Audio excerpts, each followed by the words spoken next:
Hello everyone, मिलिए। ये हैं कौशल कुमार सिंह, हमारे एक सक्सेसफुल कैंडिडेट जो 2022 सीजीएल में क्वालिफाइड किया और साथ साथ में इन्होंने अपने बहुत अच्छे मेरिट को बनाया।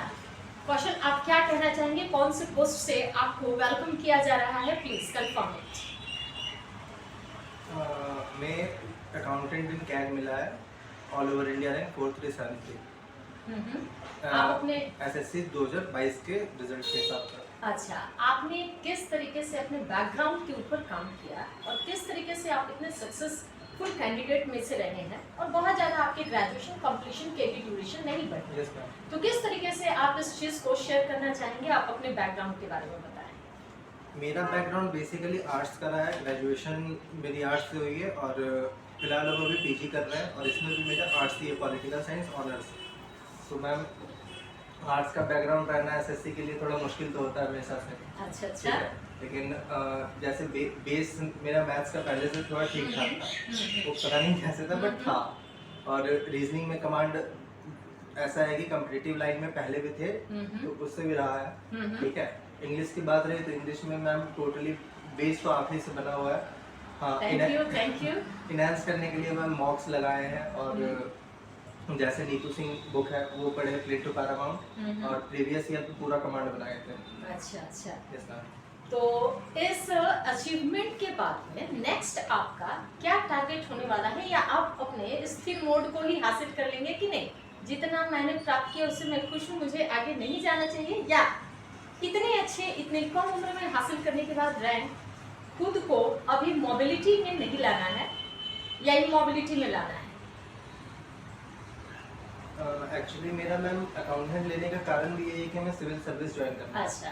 तो इसलिए इसे पहले रखे हैं, वरना कट ऑफ तो काफ़ी पोस्ट ही क्लियर हो चुकी थी जैसे ऑडिटर वगैरह है, लेकिन अकाउंटेंट लेने का कारण ही स्टेबिलिटी है।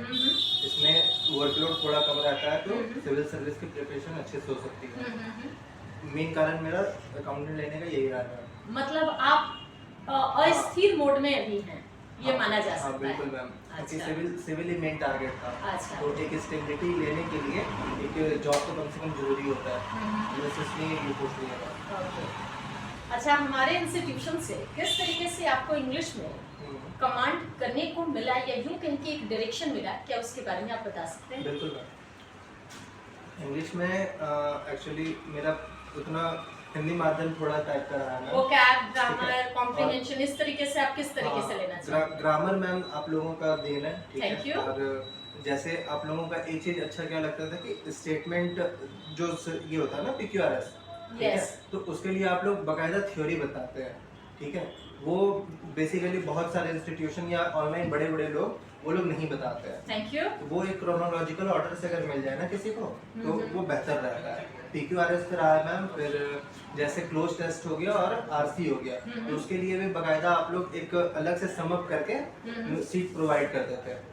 Okay. वो हो गया। ग्रामर का मैम टोटली आपके नोट्स को 2 बार रिवाइज किए थे, 3-4 बार किए थे। मतलब प्रीवियस ईयर के क्वेश्चंस पे कमांड करना बहुत जरूरी हो जाता है। वो मैम ग्रामर 70 to 80% उसी पे कमांड करने से हो जाता है। अच्छा, Meaning तो कौशल, हम यहाँ एक चीज आपसे पूछना चाहेंगे। How do you feel right now? बढ़िया मैम, बढ़िया। एक लंबा जर्नी खत्म होने का कुछ तो खुशी होता है। अच्छा, तो मतलब वो सेम होप लग रहा है कि नहीं, नेक्स्ट हम कुछ अगला अलग ट्राई करें, इतने ग्रेट अचीवमेंट के बाद कुछ अलग ट्राई करें तो उसमें भी हम कर सकते हैं, आगे बढ़ सकते हैं, ऐसा मेंटेलिटी अभी भी आपका बना हुआ है? हाँ बिल्कुल मैम, बिल्कुल बना हुआ है। अच्छा, आपका नेक्स्ट टारगेट के बारे में आप बताएंगे कुछ? नेक्स्ट टारगेट मैम सिविल ही है। एक 2023 से एक पोस्ट है, वो क्या है कि मैम थोड़ा प्राइवेट ही रहे, ठीक है। वो पोस्ट अगर मिलता है तो फिर हम अपना पढ़ाई क्विट कर देंगे 2023 के मेंस के बाद। और अगर वो नहीं मिलता है तो फिर हम एज एन अकाउंटेंट ही रह जाएंगे और सिविल की प्रिपरेशन हम जारी रखेंगे। अच्छा, तो एक और चीज कहेंगे कि आप अपने एक्सपीरियंस को किस तरीके से शेयर करना चाहेंगे एस्पिरेंट्स ऑफ SSC के साथ? हम SSC में एस्पिरेंट कोई बड़ी क्लास से तो रहते नहीं है, मोस्टली मिडिल क्लास से रहते हैं, लोअर मिडिल क्लास, कुछ रहते हैं जो अपर मिडिल क्लास से रहते हैं। तो ऐसा है कि दिक्कत तो सबके साथ है, हमारे साथ भी तो फिजिकल मेंटलिटी सब कुछ रहा है, लेकिन उसके बाद भी एक कंटिन्यूटी बनाना ये मेन काम होता है। इस पे जो कमांड कर लिया उसका हो चुका है। चलिए हमारे तरफ से और कोई मैम ऐसा भी नहीं है कि शॉर्टकट होता है एसएससी का कि 6 महीने में पढ़ो निकल जाएगा, टाइम तो डिवोट तो करना ये जो पड़ेगा। कहने वाले हैं कि भाई 6 महीने में आप नहीं, मैम। 4 महीने कोर्स कंप्लीट वो तो करा देंगे, लेकिन आपके हिसाब से वो रहेगा नहीं। बोगस सी बात है मैम, 4 महीने 6 महीने में एसएससी निकालना वो ऐसा होता है ना कि लोग फर्स्ट अटेम्प्ट बता वो देते हैं जो 4-5 साल से पहले से प्रिपरेशन कर रहे हैं और पहले ही बार 5वां साल पे देते हैं। अच्छा, ठीक है। हाँ। और कुछ होते हैं जो छिपा देते हैं। तो ये बोलने की बात है कि 6 महीने में 8 महीने में हो जाएगा, नहीं होता है वैसे, प्रैक्टिकल बात ही नहीं है वो। अच्छा, उतना वास्ट सिलेबस है और अब तो ऐसा हो गया है कि कंप्यूटर में इंट्रोड्यूस हो चुका है, तो 5 सब्जेक्ट पे आपको इक्वल कमांड करना पड़ेगा। किसी एक पे भी गड़बड़ है तो पोस्ट का क्या है कि 4600 से 2800 पे चलेगा, 2800 से 2400। तो क्या आप अपने तरफ से बच्चों को कहना चाहेंगे कि कंपटीशन गुरु में इंग्लिश के लिए आना चाहिए? बिल्कुल बिल्कुल मैम, इंग्लिश के लिए तो कंपटीशन गुरु ठीक है। बेसिकली ग्रामर के लिए, अच्छा, basically grammar, cloze test, RC ये सब बहुत अच्छा है यहाँ पे। और वोकैब के लिए मेरा पहले से वोकैब मेरा कुछ अच्छा रहा नहीं है, ठीक है, तो वो मेरा फॉल्ट है मैम, और कुछ नहीं है। बाकी आप तो RS शर्मा से पहले करवाते थे, RS अग्रवाल से करवाते थे हमने जोड़ा। हाँ, RS अग्रवाल को आप जोड़े थे, फिर फिर हमारा एमबी खुद का पब्लिकेशन बुक, हाँ। और खुद का बुक आप लोगों का है। Yes। लेकिन मैम हम ज़्यादा फॉलो नहीं कर पाए, वो मेरा फॉल्ट है। बाकी ग्रामर पूरा फॉलो किए थे तो उससे सक्सेस तो हुआ। लास्ट क्वेश्चन हम आपसे कहना चाहेंगे, Yes, आप अपने टोटल मार्क्स हाँ, को बताएं, ठीक है, और होम टाउन में सिलेक्शन होने का लेने का क्या प्रोसेस रहा है? एक्चुअली मैम होम टाउन में क्या ऑफिस स्टेट में एक ही होती है, अच्छा, ठीक ठीक है, है। तो वो रांची मिलना है, फिर भी धनबाद से रांची बहुत नज़दीक ही होता है। तो ये लेने का कारण है ना मैम कि घर से आप नज़दीक रहेंगे। आप 4600 लेके अगर आप साउथ चले जाते हैं इंस्पेक्टर बन के, और मान के चले कि कोई इमरजेंसी आ चुका है घर पे, ठीक है, तो क्या होता है कि फ्लाइट का टिकट एक तरफ का 20,000 रुपये, 20,000 जाने का 15,000, 35,000 रुपये आपका चला गया। सैलरी का आपको 2 महीने का तो जो बढ़ोतरी हो रहा था, जो डिफरेंस हो रहा था, वो एक ही बार में तो मतलब मन चाहा पोस्ट आपको मिला है? हाँ, मन चाहा जो चाहिए था वही मिला मैम। एक्चुअली सिविल के लिए ये बेस्ट पोस्ट है, अच्छा, और इसमें ना ट्रांसफर होता है ना कुछ होता है। मेरे मार्क्स ठीक ठाक थे तो हम यही डाल दिए। और साथ में 3 साल बाद उसमें आपका हाँ, अब बिल्कुल मैम 3 साल तो पार हो ही चुका है। वो कहने की बात नहीं है, 3 साल हो चुका है। नॉर्मलाइज मार्क्स मेरे मैम जैसे कट ऑफ एक 317 गया। नहीं, मेरा क्वेश्चन ये था कि 3 साल के बाद में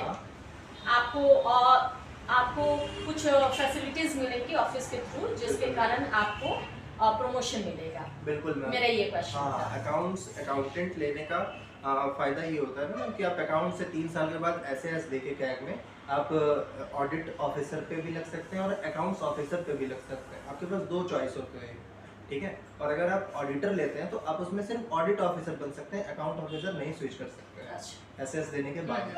तो ये तो एक कारण हो गया। अगर इन केस वर्स्ट केस में अगर सिविल नहीं होता है मेरा 2-3 साल में, तो मेरे पास ये ऑप्शन रहेगा कि मैं SS का पेपर देकर 4800 पे वर्किंग कर सके, अच्छा, और वो भी अपने होम स्टेट पे। अच्छा। ये फायदा होता है मैम। तो चलिए, हमारे सब संस्थान की तरफ से इन्हें बेस्ट विशेस प्रोवाइड किया जाता है, थैंक यू मैम। और नेक्स्ट आपके जर्नी के लिए हम वेलकम करते हैं। और आप जैसे स्टूडेंट्स को बार बार हम यही कहेंगे कि मोस्ट वेलकम। देखिए, सबसे बड़ी बात इन्होंने बहुत अच्छे शब्दों में कहा क्या कि तेज होना जरूरी नहीं है, लेकिन मेहनती होना बहुत जरूरी है। तो be laborious and thank you. और मैम प्रॉब्लम तो सबके साथ ही है ना, ऐसा नहीं है कि कोई एक जन के है, ठीक है। सबको लगता है कि मेरा प्रॉब्लम सबसे बड़ा है, यस, सबका इक्वल ही है। कौन सा यहाँ पे कोई मतलब हाई क्लास है तो कोई SSC का करता नहीं है अगेन, है ना। प्रॉब्लम सबके साथ होगा। मिडिल क्लास होके अगर आपके पास प्रॉब्लम नहीं है तो मिडिल क्लास है ही नहीं फिर। Yes, okay, thank you. और आप सबको यही कहेंगे कि बच्चे से सीख लेनी चाहिए, मोटिवेट होइए और खुद को कभी स्थिर अवस्था में न रखें। Thank you. आपकी ये मैम हमेशा आपके साथ रहेगी। Thank you.